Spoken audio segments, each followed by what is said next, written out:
강건하길 소망합니다. 아멘. 아멘. 하나님 말씀에 기록되어 있죠. 범사에 잘되고 강건하기를. 그 앞에 어떤 말씀이 있죠? 사랑하는 자들아 내 영혼이 범사에 잘되고 강건하기를 바라노라. 할렐루야. 우리의 육신뿐만 아니라 우리의 영혼도 범사에 잘되고 강건한 귀한 인생 살아가는 저 여러분 되시길 주님의 이름으로 간절히 축원합니다. 지난주 말씀에 이어서요, 오늘 말씀은 이어지는 말씀인데요, 오늘 우리는 기독교 역사상 가장 위대한 사건 중에 하나를 목격하고 그 사건 속으로 2000년 전에 그 사건 속으로 들어가게 됩니다. 정통 유대인이었던 베드로가 이방인, 그 로마의 백부장 고넬료의 집 문턱을 오늘 바로 넘게 되었습니다. 하나님께서, 예수님께서 어떠한 환상을 보여주시죠? 베드로에게 제가 지난주에 부정한 음식과 먹어도 되는 음식 구분을 알려드렸잖아요. 그러면서 뭐예요? 이제는 가리지 말고 다 잡아 먹어라. 왜요? 하나님이 깨끗하다 하시면 모든 게 깨끗해지는 겁니다. 그리고요, 부정했다 할지라도 예수 그리스도의 십자가의 보혈의 능력으로 모든 것이 깨끗해진 줄 믿습니다. 그래서 혼자 말씀을 준비하면서 혼자 막 웃으면서 설교를 준비했는데, 왜 웃었냐면은 베드로의 모습을 보면서 그래, 베드로가 이제 고넬료를 만나서, 오늘 고넬료를 만나고 주변 사람들 다 세례받고 주님께 오잖아요. 이방인들. 말씀이 사실 그거잖아요. 그러면서 이 생각을 한 거예요. 베드로가 이제 그 다음 주부터 돼지고기를 먹었을까 안 먹었을까 생각을 하고, 이 새우도 먹었을까, 새우 맛있는데 새우도 먹었을까 안 먹었을까, 하나님 이제 다 잡아먹으라고 했으니까 그런 생각들도 하면서 말씀을 준비해 보게 되었습니다. 지금 우리에게는요, 평범한 방문처럼 보여요. 우리 교회도 이제 좀 글로벌하게 예배를 드리죠. 그래서 뭐 국적들이 다양한 분들도 있어요. 최근에는 우리 인도에서 오신 성도님들 계시니, 그분들 사실 목사님이세요. 남자 인도 목회자이시고, 그리고 아내분도 인도에서 되게 좋은 신학교에서 신학 공부도 하시고, 지금 여기 노량진 CTS에서 기독교 국제 유치원 선생님으로 지금 재직을 하고 있어요. 그런 분들도 계시고, 뭐 중국도 계시고, 예전에는 우리 어디냐 몽골 분들도 우리 교회 나오시기도 하고 했는데, 그분들에 대한 이제 구분들이 없죠. 오히려 어쩌면은 우리가 한국 사람이든 외국인이든 그 어떠한 국적을 가지고 있다라고 해서 그분들이 이상한 게 아니라, 한국 사람도 외국인보다 못할 때도 있고, 외국 사람도 한국인보다 잘할 때도 있고 못할 때도 있는 게, 이 국적이 중요한 게 아니라 얼마나 예수님을 바로 알고 바로 믿고 그의 삶이 변화가 됐느냐가 중요한 줄 믿습니다. 그런데요, 이때 당시에는 어떻게 해요? 지금 베드로가 고넬료의 집에 방문하는 것은 지금 우리 기준에서는 평범한 방문처럼 보이지만, 당시 유대인들에게 이방인들은 특별히 그들의 집은 부정한 곳이었고, 그들과 함께 식탁을 대한다라는 것은 신앙의 절정을 포기하는 일이었습니다. 왜냐하면 여러분, 예수님이 공생의 기간 동안 사역을 하실 때 예수님의 별명이 여러 가지가 있었는데, 그 중에서 예수님을 싫어하는 사람들이 붙여준 예수님의 별명이 뭔지 아십니까? 예수님의 별명? 죄인들의 친구입니다. 뭐라고요? 죄인들의 친구. 사람들이 가까이 하지 않고 부정한 사람들의 친구가 예수님이셨어요. 그랬어요. 정통 유대인 중에서는 가까이 하지 않았던, 부정하고 사람들이 다 미워했던 사람 누굴 찾아가 주셨죠? 삭개오의 집에서 같이 식사를 해주신 분이 예수님이죠. 그리고 또 어떻게 해요? 사마리아 땅에 아무도 들리지 않는데 그곳에 일부러 방문하셔서 대낮에 물을 길르러 온 그 우물가의 여인을 만나주시고, 그러한 모습이 예수님의 모습이었죠. 그런데 제가 계속 한 3주 전부터 말씀드리지만, 베드로가 굉장히 부족하고 연약한 사람이었는데 그가 성령 충만해져서 이제 예루살렘 교회의 수장이 되고 그가 한번 말씀을 전하였을 때 3,000명이 돌아오는 이러한 정말 본받고 싶은 목회자로 성장하게 되고, 그리고 성장하면서 점점 누구의 모습을 닮아간다고 했죠? 자신의 선생님이었던 예수님의 모습을 닮아가는 거예요. 그렇기 때문에 오늘도 예수님의 명령이기에 아마 베드로가 부족하고 연약한 예전의 과거의 모습이었으면 그 잡아먹어라 라는 음성조차 듣지도 못했을 거예요. 감당할 만한 사람이 아니니까 주님 명하지 않으셨겠죠. 하지만 이제 어떻게 해요? 잡아먹어라, 이 뜻이 무엇이요? 이제는 이방인도 누구도 모두 상관없이 뭐예요? 주님께 속한 자고 모두가 전도의 대상이고 모두가 하나님의 자녀, 예수 그리스도의 구원의 자리에 들 사람임을 베드로를 통하여서 알게 하신 줄 믿습니다. 그렇기 때문에 어떻게 돼요? 오직 너희 성령이 너에게 임하시면 너희가 권능을 받고 예루살렘과 온 유대와 사마리아와 땅끝까지 이르러 내 증인이 된, 그런 이러한 증인의 점점 확장을 베드로가 이제 이방인의 물꼬를 트고 있는 거예요. 그러면서 이제 앞으로 13장부터 시작될 전도 여행을 통하여서 사도 바울이 이제 활짝 해외로까지 열게 되는 거죠. 그랬어요. 이게 우리가 볼 때는 고넬료 집에 방문했네 라고 하지만 이거는 굉장히 기독교 역사 전체에서 아주 큰 센세이셔널한 사건이었습니다. 하나님은 환상을 통해 베드로의 고집을 꺾으셨고 베드로는 마침내 그 낯선 문턱을 넘게 됩니다. 오늘 이 만남 속에서 어떻게 사람이 가지고 있던 편견이 깨지고 하나님의 주권이 승리하는지, 믿음의 거장들의 이 모습들을 통하여서 우리의 삶 가운데 주님이 오늘 뭐라 말씀하시는지 함께 나눠보도록 하겠습니다. 오늘 25절 말씀을 함께 한 번 더 보도록 하겠습니다. 마침 베드로가 들어올 때에 고넬료가 맞아 발 앞에 엎드려 절하니. 와, 고마워요. 말씀 띄워줘서. 여러분이 굉장한 거예요. 잘 보세요. 이 민족이 다른 걸 떠나서 고넬료는 뭐예요, 여러분? 로마의 군인이에요. 그리고 군인 중에서도 제가 지난주에 말씀드렸잖아요. 백부장, 천부장이 있지만 이 실세를 가지고 있는 건 백부장이 힘이 세다고 했잖아요. 그 백부장이 지금 한낱 자신의 속국에, 그것도 속국에서도 지금 우리 제자반 통하여서 제가 지난주에 그거 알려드렸죠. 사두개인이 어떠한 사람이고 바리새인이, 사두개인이 언제부터 생겼고 이런 것들도 제가 알려드렸잖아요. 신구약 중간기 때 사두개인과 바리새인 생긴 이야기들, 여러분 이런 거 모르시는 분들은 꼭 제자반 다 들으셔야 돼요. 그런데 이때 생긴 이런 사두개인이나 좀 높은 사람급 정도 되면은 이 고넬료가 좀 상대를 해주겠는데, 베드로 사실 출신이 뭐예요, 여러분? 어부잖아요, 어부. 그리고 그가 전도를 해서 교회를 세웠다 한들 이 로마의 군인 앞에서는 아무것도 아닌 존재예요. 그런데 그러한 베드로가 들어왔을 때 어떻게 해요? 악수하는 것도 아니고요, 그냥 왔다라고 얘기하는 것도 아니고요, 그 발 앞에 지금 뭐 하고 있어요? 엎드렸다는 거예요. 고넬료 어떠한 사람이라고 그랬어요? 하나님을 경외하고, 그리고 경외한 것으로 끝난 게 아니라 뭐예요? 구제도 열심히 하고 기도도 열심히 했던 사람이다라고 얘기했죠. 그리고 그가 하나님, 예수님이 그를 만나주셔서 어떻게 해요? 지금 베드로라는 사람을 청하여 오라라고 얘기했어요. 그랬더니 여러분 보세요. 자기의 기도대로 되니까 어떻게 해요? 너무 신기하고 놀랍고 행복할 것 같잖아요. 정말 베드로가 온 거예요. 그 하나님, 그 환상 중에, 기도 중에 약속해 주셔도 베드로가 왔을 때 그가 무릎을 발짝 꿇었어요. 그런데 저는 이 다음 장면이 더 멋있는 것 같아요. 26절 말씀 함께 보겠습니다. 베드로가 일으켜 이르되 일어서라, 나도 사람이라 하고. 할렐루야.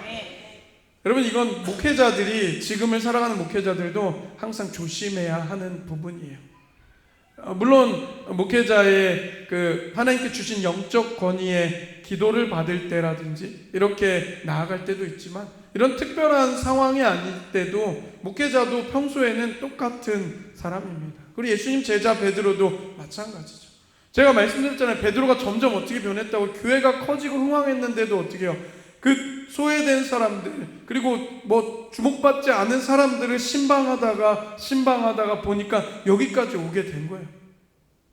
그냥 편하게 자기 편한 사람들, 맛있는 밥 사주는 사람들만 만나고, 어떻게 선교비만 후원해주는 뭐 권사님, 장로님, 집사님들만 만나고, 헌금 많이 하는 사람, 교회 잘 나오는 사람, 이런 사람만 눈여겨 보았던 것이 아니에요. 베드로는 소외된 사람들, 그리고 교회 안에서도 주축이 되지 못했던 사람들을 돌아보고, 그래서 어떻게 해요? 그 도르가라는 여인도 살려내고, 지금 소외된 사람, 그리고 여기까지 지금 오게 됐다라는 거예요. 그러면서 또 어떻게 해요? 지금 일어나라. 나도 사람이다. 하나님 보내주셨지만 나도 사람이다. 이게 별거 아닌 것 같지만 어떻게 해요? 여러분 이럴 때 거들며 거릴 수도 있어요. 아니면 그냥 가만히 있을 수도 있어요. 내가 하나님이 보낸 사람인데, 목회자인데. 여러분 그러다가 실수해서 하나님 죄를 저지르는 목회자들이 굉장히 많아져요. 젊은 날에는 신실하게 겸손하게 목회하다가 이 말씀에 힘이 있고 교회가 흥황하다 보니까 이 자신의 능력으로 그렇게 된 것처럼 여겨져서 정통 목회자였다가 이단이 되어버리신 분들도 많고, 범죄를 저지르는 분들도 많고, 하다못해 범죄를 저질렀는데 진짜 얼굴에 철판을 깔고 또 다른 곳에서 목회를 하는데 세상의 기준으로는 또 사람들이 늘어나더라고요. 그냥 이게 그 영적인 건의가 아니라 그냥 사람을 꿰는, 유혹하는 방법만 좋은 것 같아요. 그래서 가끔은 저런 사람들도 이 교회가 커지는데 뭐 이런 생각들을 하기도 합니다. 그런데 이 베드로는 끝까지 겸손함을 유지했어요. 그 발 앞에 엎드려 일어나라, 나도 사람이야.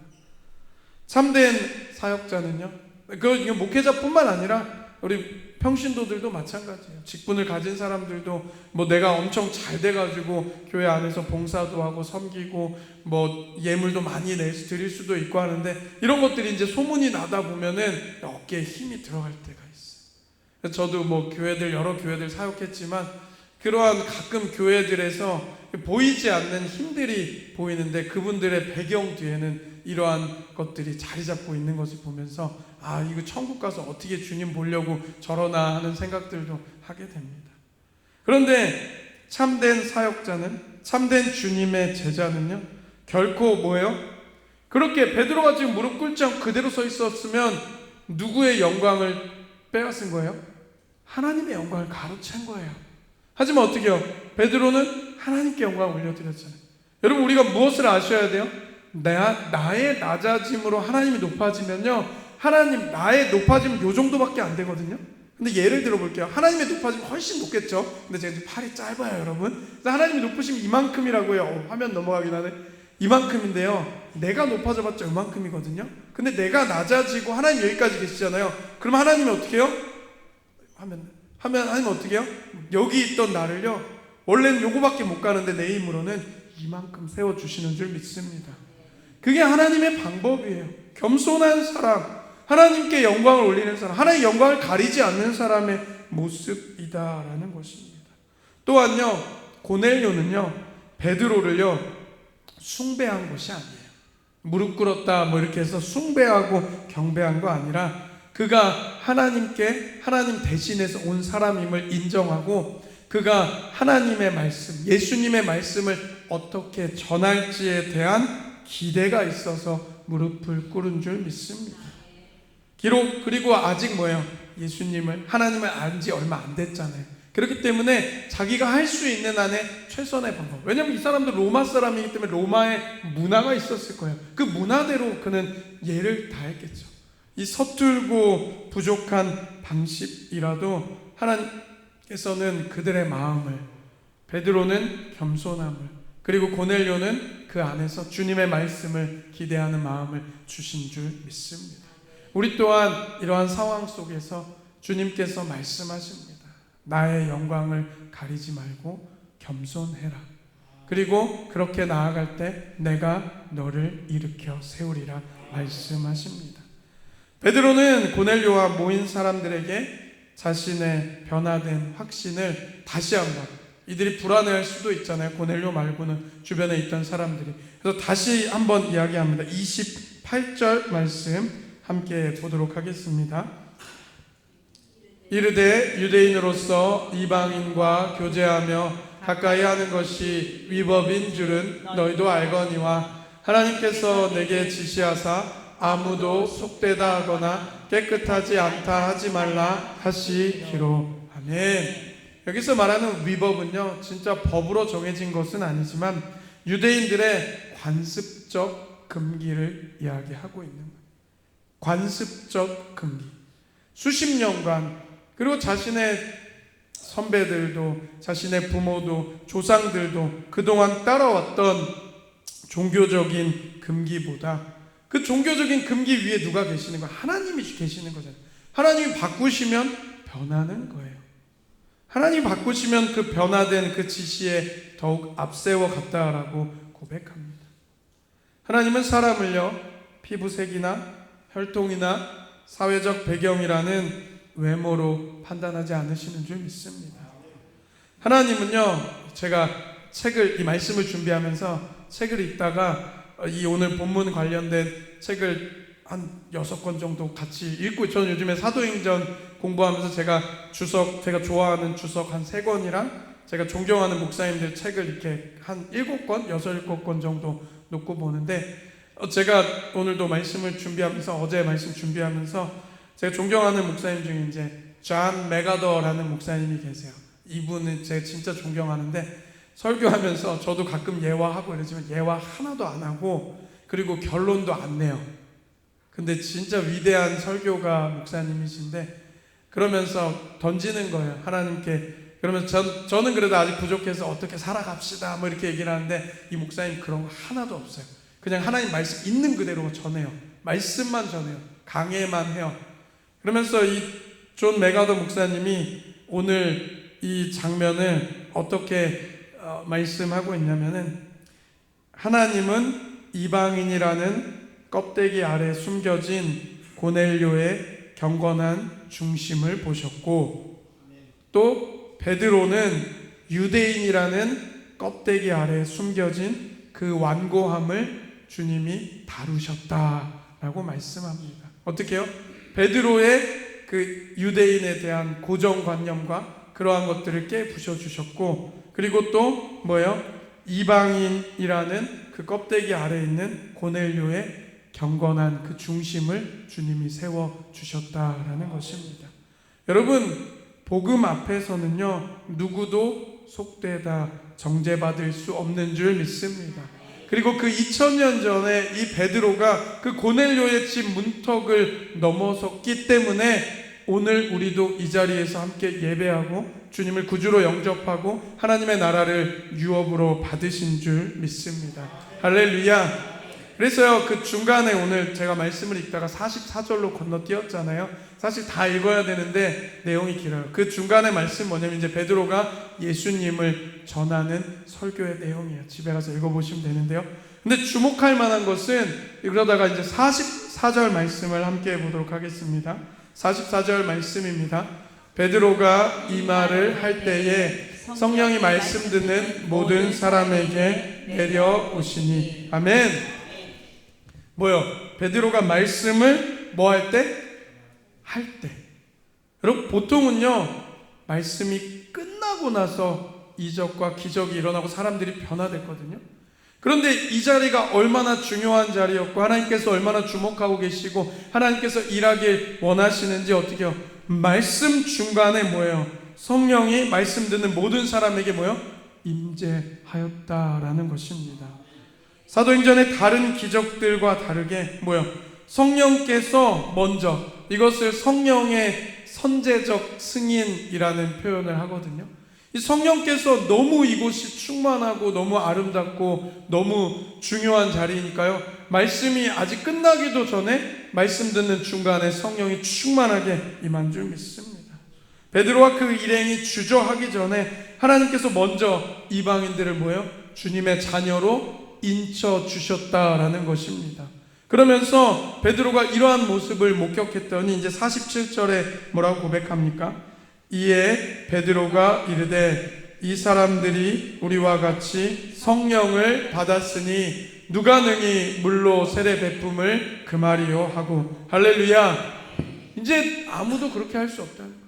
베드로도 느꼈잖아요. 불과 몇 달 전에 마가의 다락방에서 그가 사람들과 함께 성령을 받았던 그 모습을. 근데 그 모습이 어떻게 해요? 지금 또 이곳에 고넬료와 그리고 함께 있는 자들에게 임재하는 것을 베드로가 목격하고, 이제 더 이상 우리 안에 율법으로 금할 것이 없다 라고 땅땅땅 선언하게 되는 것입니다. 베드로는 세례를 베푼 후에 오늘 마지막 48절에 보면은 며칠 더 머물러 그들과 함께 먹고 마셨다라고 기록되어 있습니다. 여러분 뭐예요? 처음에 제가 말씀드렸잖아요. 이 죄인이라고 생각되는 타 종교 이방인들만 뭘 하지 않는다고요? 식탁을 함께 대하지 않는다. 이게 굉장히 중요해요. 여기 사람들에게는 같이 밥을 먹을 수 있는 존재와 그렇지 않은 존재의 구분이 확실해요. 그런데 어떻게 해요? 베드로가 이곳에서 이제 세례를 베풀고 말씀만 전하고 영접만 하고 간 게 아니라 뭐예요? 그 뒤를 이어서 며칠 더 머물면서 이들과 함께 먹고 마시며, 아마 저는 여기 성경에 기록되어 있지 않지만 어떻게 해요? 같이 떡을 떼며 주님의 성찬식을, 애찬식을 함께 한 줄 믿습니다. 왜냐하면 여기 1세기 교회들은 대부분 가정교회이고요. 예배를 시작하면은 시편 말씀을 노래로 부르고 함께 떡을 떼고 함께 잔을 나누는 것이 예배에 거의 다 매일 하던 모습이었습니다. 이들이 어떻게 돼요? 이것이 이제 뭐예요? 유대인과 이방인들 사이에 진정한 식탁의 화해가 이루어진 줄 믿습니다. 하나님이 깨끗하다 하신 사람과 한 가족이 되었습니다. 여러분, 그것이 진정한 복음인 줄 믿습니다. 그리고 그것이 진정한 복음의 능력인 줄 믿습니다. 여러분, 우리도 생각해 보세요. 어떻게 나 같은 사람을, 우리 같은 사람을, 특별히 저는 더 그래요. 우리 같은 사람을 뭐라고 하나님께서 사랑해 주셔서 주님을 알게 하시고, 또 여러 가지 많은 요즘에 혼란스러운 이러한 상황 속에서도 건강한 교회를 알게 하시고, 또 건강한 교회 안에서 예배하게 하시고, 그곳에서 하나님의 천국의 소망을 품고 함께 나아갈 수 있는 은혜 주신 것이 다 주님의 은혜가 아니고서야 우리가 표현할 수 없는 줄 믿습니다. 말씀을 정리합니다. 사랑하는 성도 여러분, 하나님은요 우리 모두에게 오늘 도전하십니다. 우리 마음속에도 아직도 외모로, 배경으로, 출신으로 사람들을 판단하는 낡은 잣대가 남아있진 않으십니까? 주님의 그 사랑이, 그 십자가의 능력이 이 모든 것들을 다 녹여주신 줄 믿습니다. 하나님이 깨끗하다 하신 영혼을 우리의 고집으로 문 밖에 기다리게 하고 있진 않는지 생각해 봅니다.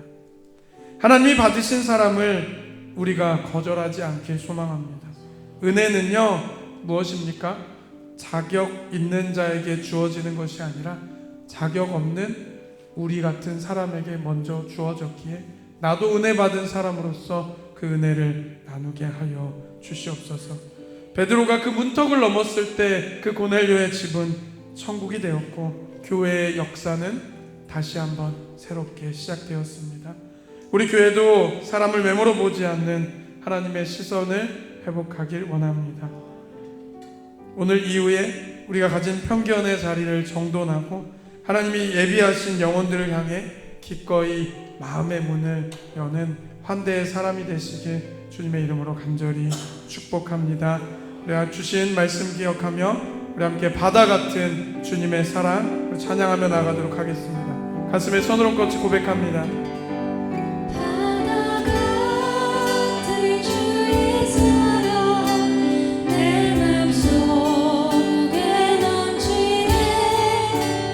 생명의 주를 위해 보혈을 주셨네. 영원하신 주의 사랑 없이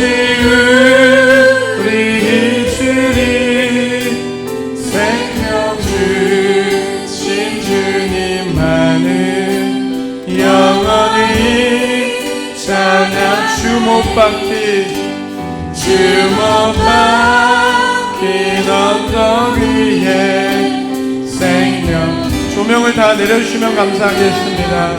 깊고 넓은 은혜에 강과 같이 흐르고